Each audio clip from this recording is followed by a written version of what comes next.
Good morning friends. आज का जो टॉपिक है वो है नक्सलवाद। नक्सलवाद की उत्पत्ति, विकास और नक्सलवाद का मुकाबला।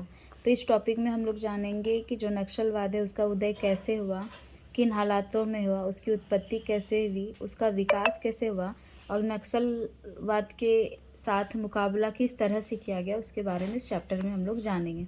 तो सबसे पहले हम लोग नक्सलवाद की उत्पत्ति जानेंगे कि इसकी उत्पत्ति कैसे हुई।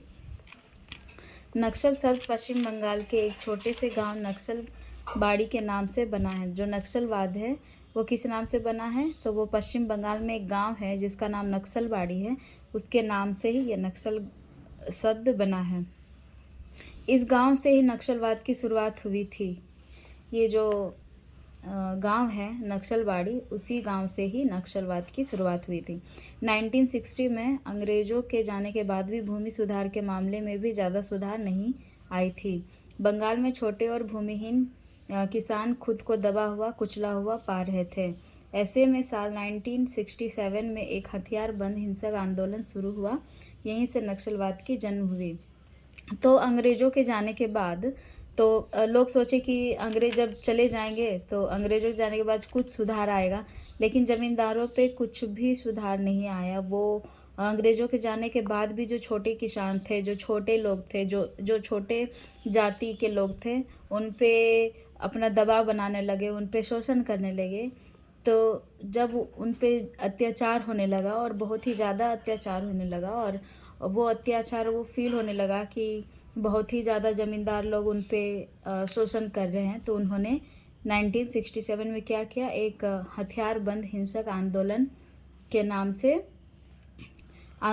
हथियार बंद हिंसक आंदोलन के नाम से एक आंदोलन शुरू किया और उसी टाइम पे नक्सलवाद का जन्म हुआ। ये आंदोलन के साथ ही चारू मजुमदार और कानू सान्याल इस हथियार बंद आंदोलन का नेतृत्व कर रहे थे। तो इनके जो मेन लीडर थे वो थे चारू मजुमदार और कानू सान्याल। कानू और मजुमदार का मानना था कि देश में मजदूरों का शोषण हो रहा है नेता और जमींदारों के द्वारा। तो ये जो हथियार बंद आंदोलन शुरू किए थे, क्यों किए थे, क्योंकि इनका मानना था कि जो मजदूर लोग हैं उन पे काफ़ी शोषण हो रहा है, किनके द्वारा, नेताओं और जमींदारों के द्वारा। इस शोषण को हथियार बंद आंदोलन से ही खत्म किया जा सकता है। उनका मानना था कि ये जो आंदोलन है, इस आंदोलन के जरिए ही उन पे होने वाले अत्याचार शोषण को खत्म किया जा सकता है। साल 1969 में CPI-ML का गठन हुआ और इसके पहले महासचिव मजुमदार ही बनाए गए थे। ये नक्सलवाद आंदोलनों के लिए ही संगठन बनाया गया था। यह आंदोलन लोकप्रिय होते जा रहा था क्योंकि जो छोटे किसान थे वो जब आंदोलन किए तो उन्हें फ़र्क नज़र आने लगा कि उन पे जो अत्याचार है वो थोड़ा कम होने लगा है, जिसके कारण ये जो आंदोलन था वो धीरे धीरे लोकप्रिय होते जाने लगा। नक्सलवाद का विकास। अब हम लोग पढ़ेंगे कि नक्सलवाद का विकास कैसे हुआ। तो नक्सलवाद कोई एक दिन में भड़का आंदोलन नहीं था। इस आंदोलन के पीछे कई कारण जिम्मेदार हैं जो इस प्रकार से हैं। मतलब ऐसा नहीं है कि आज किसानों पे, छोटे किसानों पे अत्याचार हुआ और कल जाके वो आंदोलन स्टार्ट कर दिए, ऐसा नहीं है। उन पे बहुत सालों से, अंग्रेज़ों के पहले के टाइम से ही उन पे शोषण होते चला आ रहा था और उन लोगों को लगा कि अंग्रेज़ों के जाने के बाद ये कम हो जाएगा, लेकिन वैसा नहीं हुआ। बहुत सालों तक चला, तब जाके उन्होंने ये आंदोलन को लाया। और किन कारणों की वजह से ये आंदोलन को लाएगा, वो जो कारण है वो इस प्रकार है। वनों का कुप्रबंधन, अव्यवस्थित जनजाति नीतियाँ, भूमि सुधार, औद्योगिकरण का अभाव, भारत में वन आवरण और भारतीय युवा।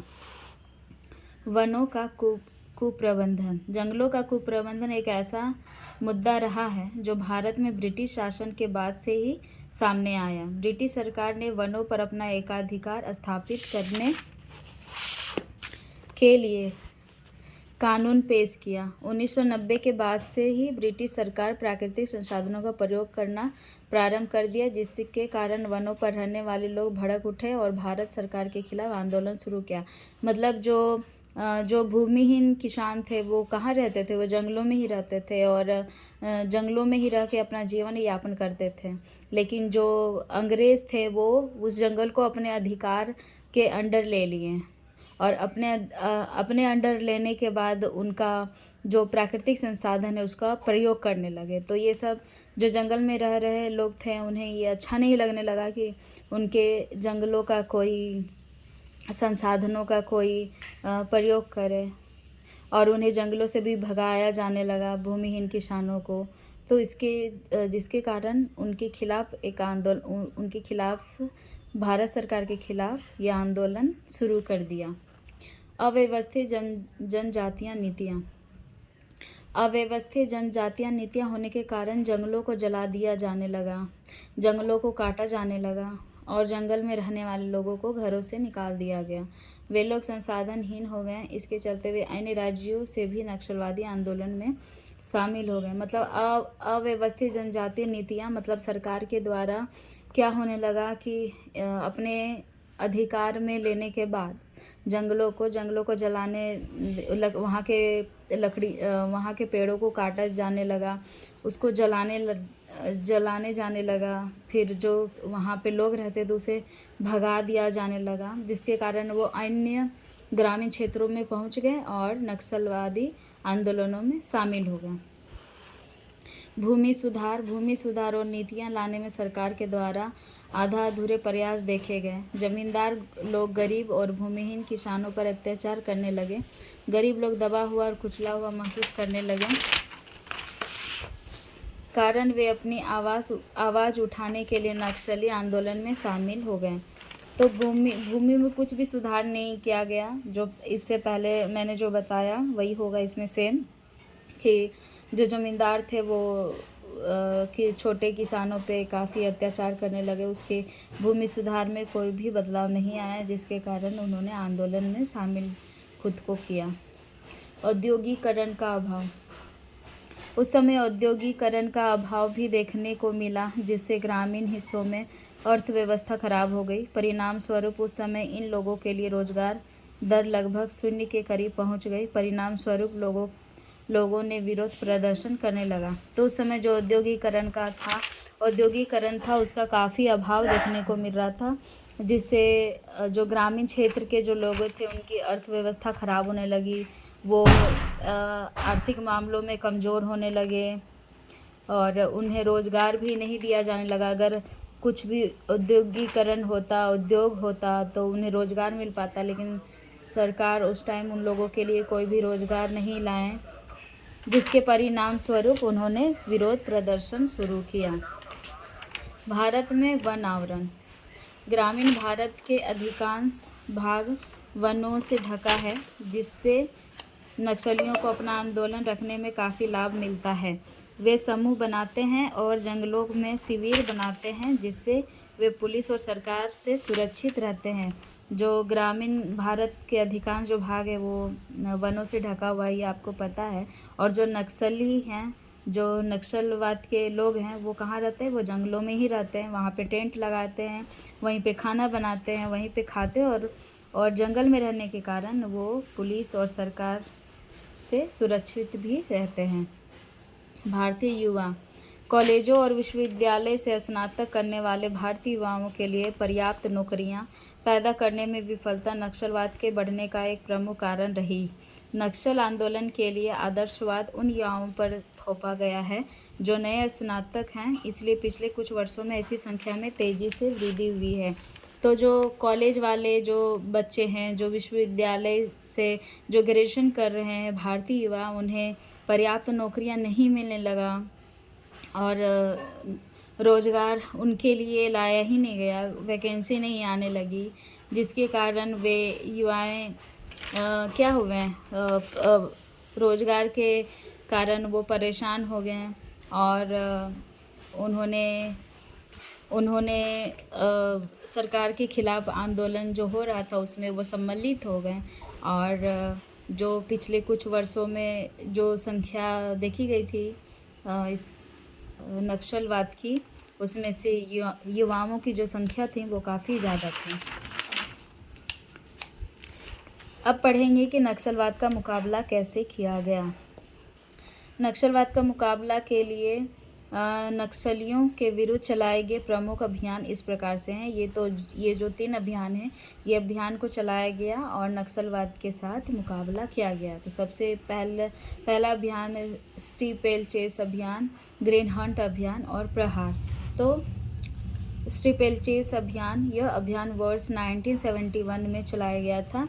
इस अभियान में भारतीय सेना तथा राज्य पुलिस ने भाग लिया।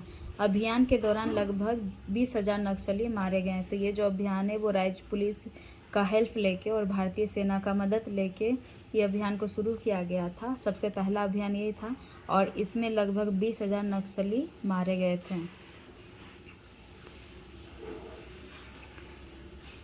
ग्रीन हंट अभियान, यह अभियान वर्ष 2009 में चलाया गया। नक्सल विरोधी अभियान को यह नाम मीडिया द्वारा प्रदान किया गया था।